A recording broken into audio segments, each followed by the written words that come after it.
Mis hermanos queridos y mis amigos, muy buen día para cada uno de ustedes.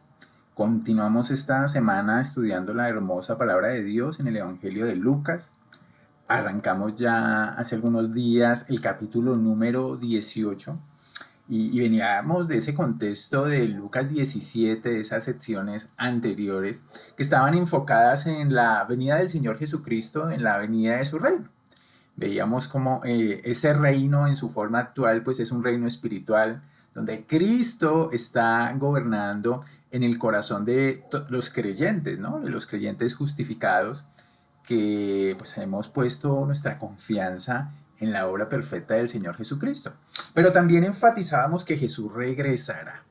Y el contexto nos sigue poniendo la marca por donde vamos. La semana pasada veíamos un poquito acerca de la oración y la parábola de ese juez injusto, pero en el marco finalmente de la segunda venida. Y terminábamos hablando de ese desafío y pregunta que hace el Señor. Cuando Él venga, ¿hallará confianza, hallará fe en la tierra?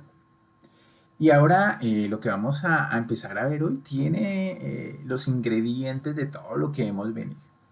Hay una inquietud y es la más importante finalmente de toda la vida de toda persona, es cómo esa persona puede reconciliarse con Dios.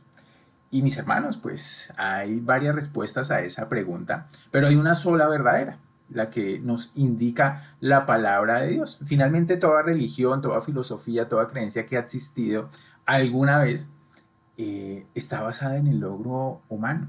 Solo la palabra de Dios nos señala que la salvación viene del Señor. Y muchos pues en esa religión, en esa manera de pensar, pues están es más atentos a lo que es moralmente bueno, bueno, según normas humanas, y a los rituales, las ceremonias para vivir una vida, entre comillas, espiritual cerca a Dios. Pero el Señor Jesucristo nos ha dicho que Él es el único camino, la única verdad y la única vida. Entonces, pensando en esto, vamos a leer el texto que tenemos para hoy en el Evangelio de Lucas, capítulo 18. Vamos a leer del 9 al 14 en la Reina Valera. A unos que confiaban en sí mismos como justos y menospreciaban a los otros, dijo también esta parábola. Dos hombres subieron al templo a orar. Uno era fariseo y el otro publicano. El fariseo, puesto en pie, oraba consigo mismo de esta manera. Dios, te doy gracias porque no soy como los otros hombres, ladrones, injustos, adúlteros, ni aun como este publicano. Ayuno 2 veces a la semana, doy diezmos de todo lo que gano. Versículo 13. Mas el publicano, estando lejos, no quería ni aun alzar los ojos al cielo, sino que se golpeaba el pecho diciendo, Dios, sé propicio a mi pecado. Os digo que éste descendió a su casa justificado antes que el otro, porque cualquiera que se enaltece será humillado, y el que se humilla será enaltecido. Y que Dios bendiga su santa palabra, es lo que le rogamos a Él, y ponga en nuestra mente a cada uno lo que Él quiere. Mis hermanos, un texto conocido y empieza claramente el texto definiendo a quiénes está dirigido, en quiénes está pensando el Señor en esta escena, la que llamamos la parábola del fariseo y el publicano.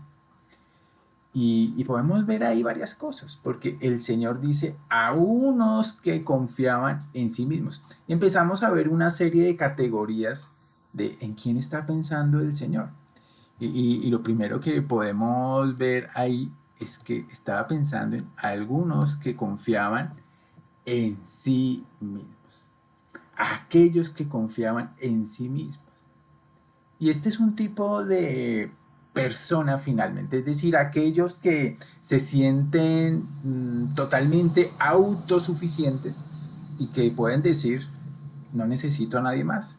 Me viene a la mente un poquito el juez injusto del que hablábamos la semana pasada. Él no tenía temor de Dios ni necesitaba de nadie más. Era autosuficiente, no quería a nadie.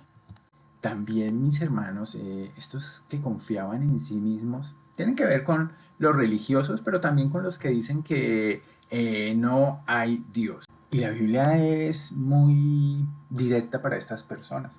El Proverbio 26:12 dice, ¿has visto a hombre sabio en su propia opinión? Más esperanza hay del necio que de él.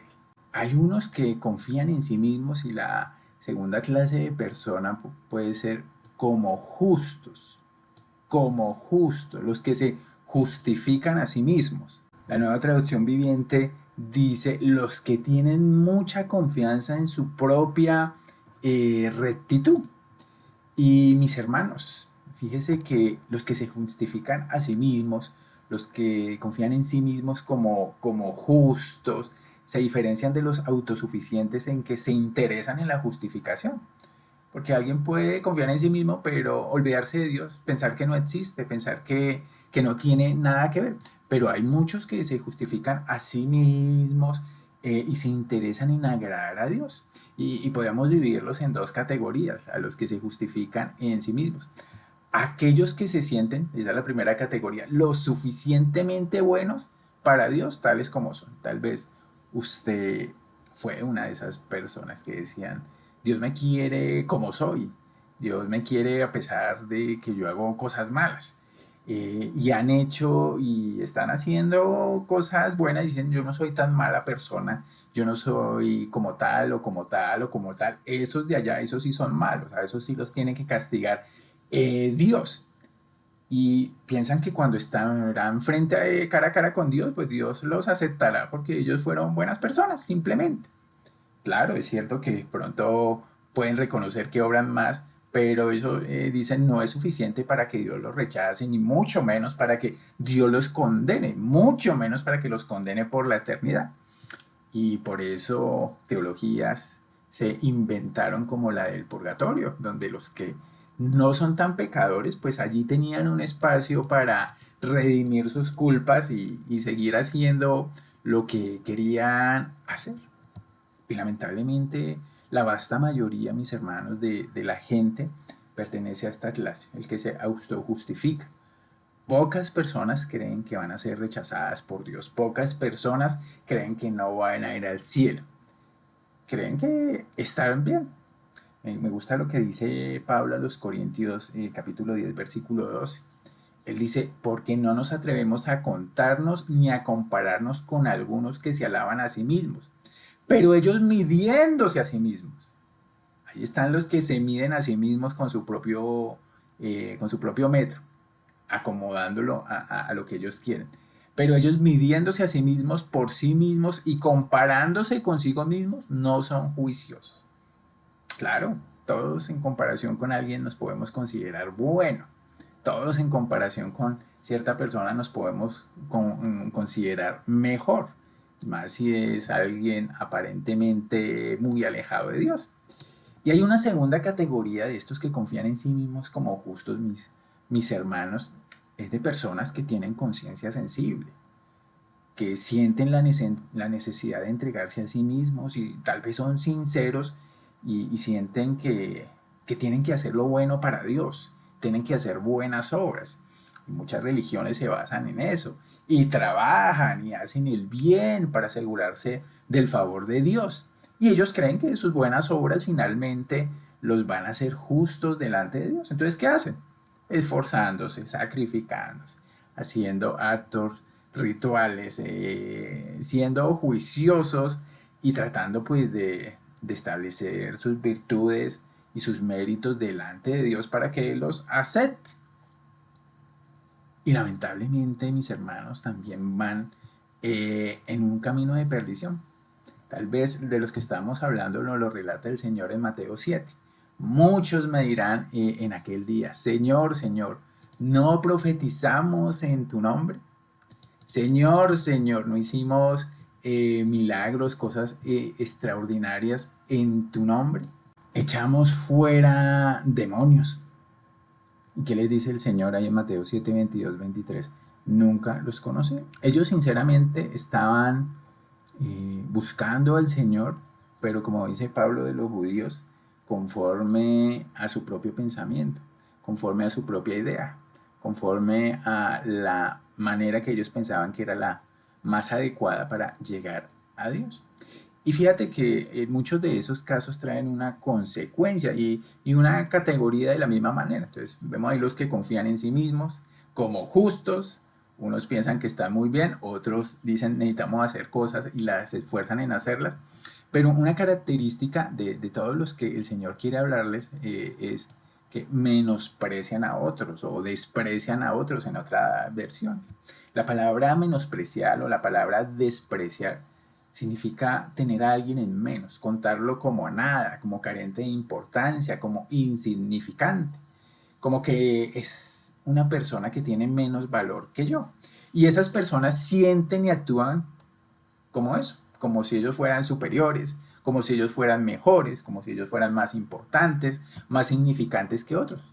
Y es una característica de confiar en sí mismo, de confiar en sí mismo como justo y de creer que uno está más cerca de Dios por sus propios méritos. A ellos va dirigido todo lo que el Señor quiere plantearles. Y mis hermanos, tenemos que ser sinceros. Aún los creyentes tenemos todavía rezagos de esa confianza en nosotros mismos y luchamos con eso como de justos.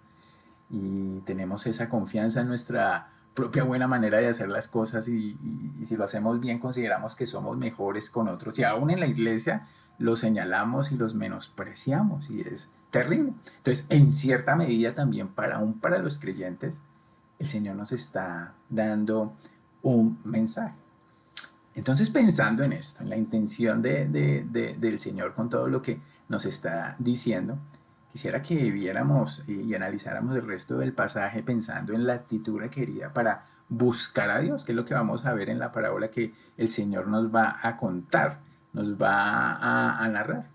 Y vamos a ver primero un ejemplo de la actitud de autosuficiencia. Vamos a ver en el segundo personaje que es el ejemplo de la actitud de humildad.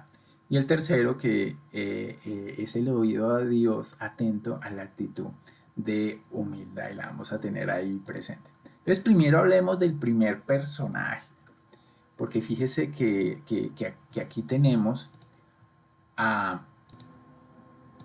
a dos hombres y el Señor pone el ejemplo de la oración, dos hombres que están orando en el templo. Uno era fariseo, que era un hombre religioso, que entra dentro de esta categoría de los que confían en sí mismos como justos y menosprecian a otros. Y el otro era un publicano, un recaudador de impuestos, un hombre despreciado por la nación de Israel y puesto como traidor. Fíjese que primero tienen dos características similares. Ambos fueron al lugar donde en ese momento era el más prominente para orar, el templo, a la misma casa de oración. Y ambos hombres fueron pensando en orar para buscar a Dios, para agradar a Dios. Ambos estaban buscando al Señor en esa manera. Pero fíjese que ahí empieza la gran diferencia. Tenemos a estos dos hombres que subieron al templo a orar, uno fariseo, dice el 10, y el otro publicano. Y empecemos hablando del fariseo. Fíjese que el fariseo, aquí no lo va a narrar el mismo Jesús, el fariseo estaba puesto en pie. ¿Y tendrá algún detalle? Eso, la Biblia habla muchas veces de las posiciones en que personas oraron y por estar en pie no significa que no se pueda hacer. Era una actitud o una posición mejor correcta, pero lo que quiere tal vez resaltar el texto es que el religioso se mantiene en pie y eso está añadido con oraba consigo mismo y lo que vemos es que como que él quería hacerse notar dentro del templo y nos dice una posición externa, estaba puesto en pie, pero el Señor nos dice algo interno, algo del corazón, de la motivación y de la actitud, y es que oraba consigo mismo. Y es decir, que él estaba hablando para sí mismo. Y él se dirige a Dios, se dirige por su nombre a Dios, pero esas palabras no estaban partiendo de un corazón que anhelaba a Dios, sino tal vez de un corazón que anhelaba cumplir el ritual, que anhelaba cumplir la oración. Y él estaba pensando, finalmente nos dice el Señor, en sí mismo. Y esto sabemos que no es una auténtica oración. Simplemente estaba hablando consigo mismo y tal vez pensando en los que pudieran oírle. Y lo vemos en cómo parte la oración. Él da gracias y decimos, bueno, está muy bien empezar la oración dando gracias, pero fíjate por qué da gracias. Gracias porque no soy como los otros hombres. Él agradeció a Dios porque había guardado, digámoslo así, su vida de no volverse un pecador público. Fíjese que está hablando de pecados sobre todo externos, un ladrón, una persona injusta, una persona adúltera. Él está diciendo, gracias Señor, porque mi imagen, por así decirlo, no está siendo distorsionada por estos pecados, no está quedando mal delante de otros. Nadie lo consideraba un ladrón, nadie lo consideraba una persona deshonesta o una persona adúltera, aquí en el versículo número 11. Dice en la nueva traducción viviente, dice, te agradezco Dios porque no soy un pecador como todos los demás. No engaño, no peco, no cometo adulterio. Y fíjate que utiliza finalmente una comparación directa sobre tal vez el publicano que estaba atrás, que él había notado que estaba en el templo, ni aún, dice, ni aún como este publicano. Y ese publicano para el fariseo era un traidor religioso, un cobrador de impuestos que había vendido su lealtad, que había vendido su pueblo, que ahora servía al imperio romano, que había traicionado todo lo que, toda su identidad judía. Y le está diciendo, yo nunca haría como un publicano, nunca caería tan bajo. Un pecado que también era externo. Fíjate que él no ha revisado su corazón y profundamente, ha revisado por encima su conducta, pero no ha revisado su corazón. Que cualquiera que revisa su conducta externa y revisa su corazón, mis hermanos, puede estar seguro que todavía hay muchas cosas delante del Señor que está mal. Y además de eso, fíjese, él enumera dos prácticas muy positivas que él estaba haciendo, muy positivas y muy piadosas. ¿Cuáles eran? Versículo 12, el ayuno. Ayuno 2 veces a la semana. Y dice cuántas veces ayuna a la semana, no una sola, como mandaba la ley, sino 2 veces a la semana. Además de eso, doy diezmos de todo. Doy la décima parte de todo. Y son prácticas, hermano, muy recomendadas, claro. Alguien puede ayunar, pero hay que tener cuidado de qué manera ayunamos. Y de la misma alguien puede dar, pero hay que revisar el corazón, cómo damos. Este hombre había mirado solo lo externo. Mire, ayuno 2 veces a la semana. El Señor ya nos había dicho, oiga, cuidado con ayunar, cuidado con orar, para ser visto por otros hombres, por allá en el sermón del monte. Y acá podemos parar, mis hermanos, y pensar, estamos revisando nuestro propio corazón con una actitud humilde para ver no solamente lo de afuera, sino empezar a indagar en lo de adentro. Y finalmente, la herramienta, la disciplina, el don que Dios nos ha dado es la palabra de Dios para poder empezar a mirar hacia adentro. La palabra de Dios que penetra profundamente y de alguna manera nos desarma por dentro y nos muestra todo todavía lo que hay que corregir. Tal vez usted se ha dado cuenta de que en la medida que conoce la palabra de Dios, en la medida que profundiza en la palabra de Dios en oración e independencia del Espíritu, usted empieza a ver sus propias actitudes, su propia manera de hacer las cosas, su propia motivación, y empieza a ver que lo que usted pensaba que antes era puro, sin mancha, se da cuenta por la palabra de Dios que tal vez no era tan puro y tal vez no era tan sin mancha. En la medida que profundizamos y le decimos al Señor, examina mi corazón y muéstrame, en esa medida nos damos cuenta de que siempre tenemos que ir delante del Señor, no, no teniendo una actitud de autojustificación, de confianza en nosotros mismos, sino una actitud de dependencia y de confianza en lo que Dios está haciendo en nosotros. Y eso nos llevará, mis hermanos, no a menospreciar a otros, sino por el contrario a ser misericordiosos con otros. Entonces ahí estaba esa actitud, ese ejemplo en medio de la oración de este fariseo que estaba siendo autosuficiente. Ahora veamos el ejemplo de la actitud de humildad del publicano del que ya hemos hablado algunas cosas. Fíjate el ejemplo de actitud de humildad del publicano, por dónde empieza. Dice versículo 13, más el publicano estaba de qué manera, estaba lejos. No quería ni aún alzar los ojos al cielo. Compare las posiciones del fariseo puesto en pie, que oraba consigo mismo, y la del publicano que estando lejos, él se sentía avergonzado, se sentía incómodo por su pecado, sabía que estaba siendo rechazado por Dios y estaba siendo rechazado por el hombre. Él era públicamente un pecador. ¿Cómo se sentiría él? Aislado, solo, menospreciado, rechazado, sucio e impuro.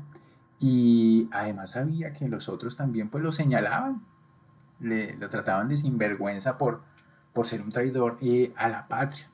Por eso se mantuvo a distancia, no solamente en el templo, sino de las personas. Estaba lejos, pero note que hay un espíritu de buscar a Dios, de buscar conocerle, tal vez buscar adorarle a pesar de no estar cerca. Sabía que no estaba cerca. Se sentía un pecador indigno de acercarse a Dios. Y, y eso se demuestra en que él ni siquiera levantaba la vista al cielo. Y vemos una persona que es consciente de su propia incapacidad, de su propio pecado. A tal punto dice que se golpeaba el pecho. En otra versión dice, con frecuencia se golpeaba el pecho. ¿Por qué? Porque no podía dejar de hacerlo. Estaba desilusionado, estaba enojado consigo mismo y tal vez pidiendo perdón, suplicando perdón al Señor por la actitud que él estaba haciendo. A tal punto se golpeaba el pecho que solo decía una cosa. Y aquí la parábola que Jesús nos narra solo dice una cosa. Dios, sé propicio a mi pecador.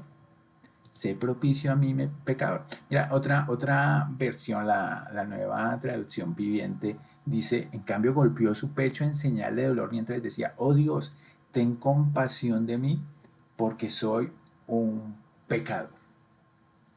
Es el reconocimiento de su propio pecado, de su propia falta, de todo lo que obstaculizaba una relación con Dios. Y este hombre había hecho una revisión de su pecado, no solamente del externo, sino también del interno. Y su única súplica era por perdón delante del Señor. Y me recuerda eso, mis hermanos, el reconocimiento finalmente de la enfermedad.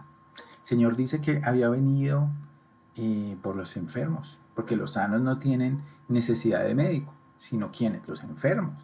El Señor dice, no he venido a llamar a los justos, sino a pecadores, en Marcos 2, 17.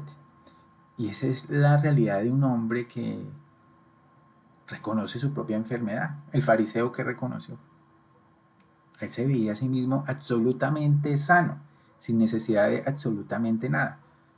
El publicano reconoció su propia enfermedad y reconocía, tal vez como el libro de los Hebreos lo dice, que no tenemos un sacerdote que no pueda compadecerse. Él reconocía que tenía un Dios misericordioso, que se podía compadecer. En Hebreos 4:15 dice que no pueda compadecerse de nuestras debilidades, sino uno que fue tentado en todo según nuestra semejanza, pero sin pecado. ¿Y cuál es la invitación del libro de Hebreos ahí? Acerquémonos pues confiadamente al trono de la gracia para alcanzar misericordia y hallar gracia para el oportuno socorro.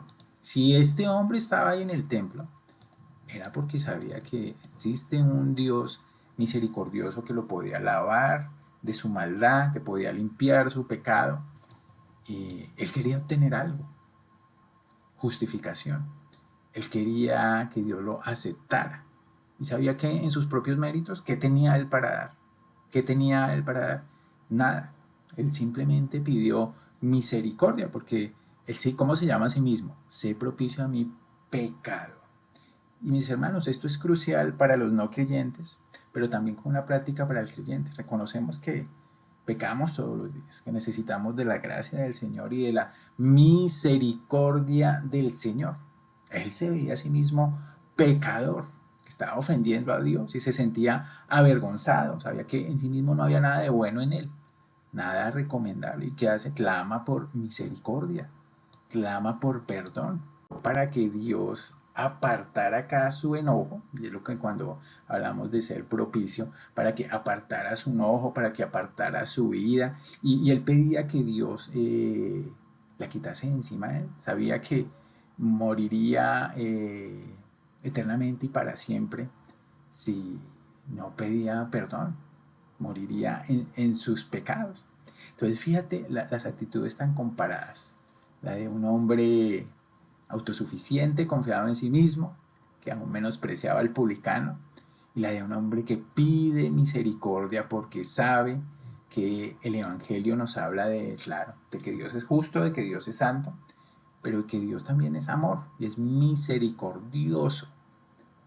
Dice Romanos 5:8 que más Dios muestra su amor para con nosotros, en que siendo aún pecadores, Cristo murió por nosotros.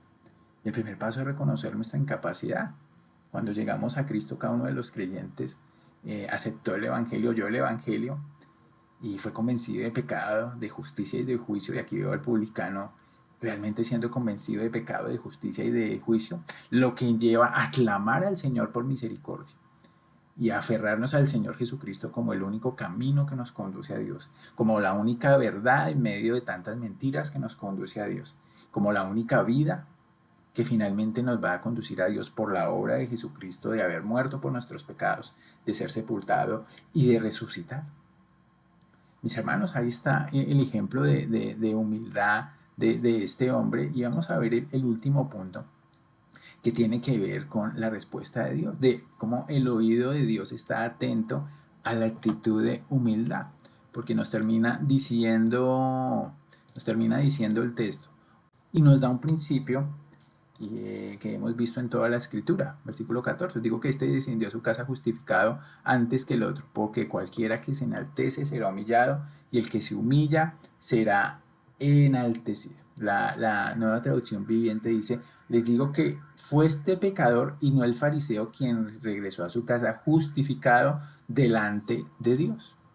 O sea, el Señor nos dice acá que responde a la realidad de que el Señor es misericordioso, como leíamos aquí en Lucas, al principio en Lucas 1:50, de generación en generación, ¿a quiénes? A los que le temen. Y el principio de la sabiduría finalmente es el temor al Señor. La sabiduría lo lleva a uno a reconocerse cuál es su verdadera condición delante de Dios. Y esta es la enseñanza principal que el Señor nos quiere dar en estos versículos, la justificación, de que somos declarados justos delante del Señor, no por nuestra propia obra, sino por lo que ha hecho Jesús. Y en la manera práctica lo que vimos aquí es de que alguien puede reconocer su pecaminosidad, su indignidad delante de Dios y clamar por misericordia. Y esa persona justificada en sí mismo no es justa. Ya no es que el publicano empezó a hacer todo perfecto desde ese momento, no. Pero Dios la cuenta como si fuera justa, porque esa persona ahora tiene a Cristo como su representante. Entonces esa persona justificada ha clamado genuinamente por misericordia, humildemente reconociendo su estado pecaminoso, y Dios ha tomado ese clamor, lo ha oído y lo ha contado y ha adjudicado a esa persona justicia, ha aceptado a esa persona como justa. Y me gusta mucho como lo dice, por ejemplo, Romanos 5:1. Justificados pues por la fe, y la expresión de la fe es esa actitud de humildad, de reconocer nuestra propia posición delante del Señor. Justificados pues por la fe, tenemos paz para con Dios por medio del Señor Jesucristo. Y fíjese aquí cómo termina dándonos este principio, de que quien se acerca con orgullo no es escuchado, pero quien lo hace con humildad es escuchado. Dice, porque cualquiera que se enaltece, ya que tiene un concepto inadecuado de sí mismo, será que humillado, como este fariseo. Y el que se humille será, ¿de qué manera? Enaltecido.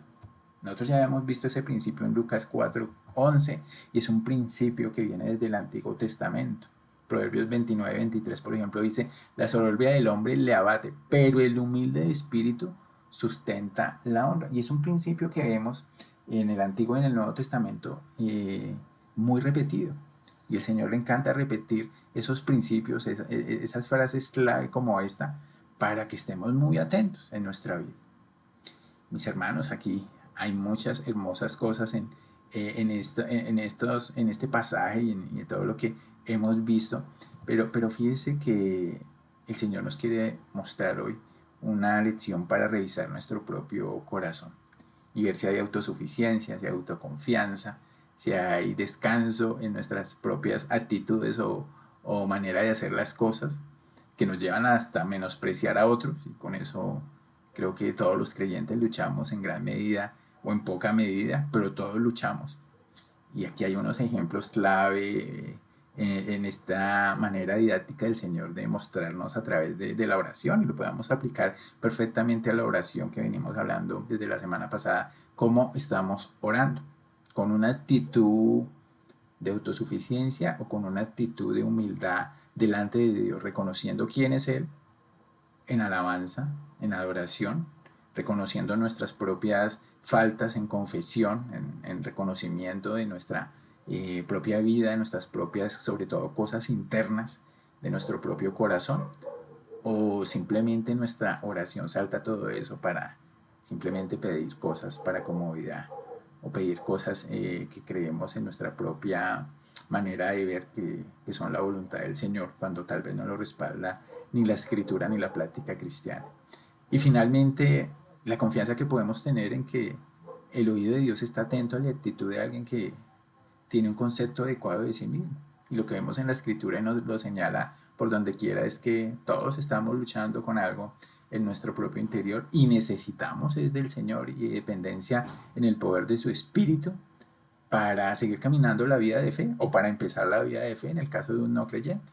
Pues hay hermosos principios, mis hermanos, que podemos descansar, en los que podemos descansar y los podemos también seguir meditando esta semana, pues para reunirnos finalmente el viernes. Eso les quería compartir, mis hermanos. Que el Señor nos siga iluminando y dando a través de su palabra directrices para seguir caminando en la vida cristiana. Un abrazo para todos. Espero poder verlos a todos el día viernes. El Señor los continúe bendiciendo. Chao.